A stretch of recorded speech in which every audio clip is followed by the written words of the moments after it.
What's up YouTube, it's the Appliance Guru coming at you with another video. So I came out to this customer's house last week because they were complaining about water leaking, and we found this. It's called the bellows. And it was leaking. The customer had a family that needed the laundry done, so we couldn't, he couldn't shut down the washing machine until we waited for the part to come in. So what I did is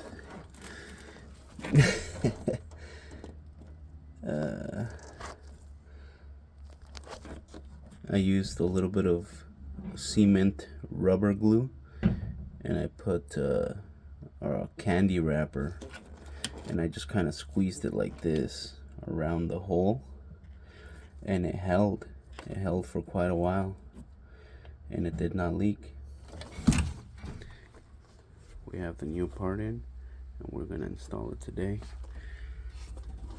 But look at where it was rubbing.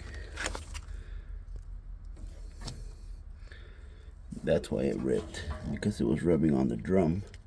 So today I'm gonna put this back on, and I'm gonna put a little piece of aluminum tape here, slick side up, so that it, kind of takes the jaggedness off of this little edge. Anyways, Mickey Mouse sometimes work temporarily. Like, comment, and subscribe.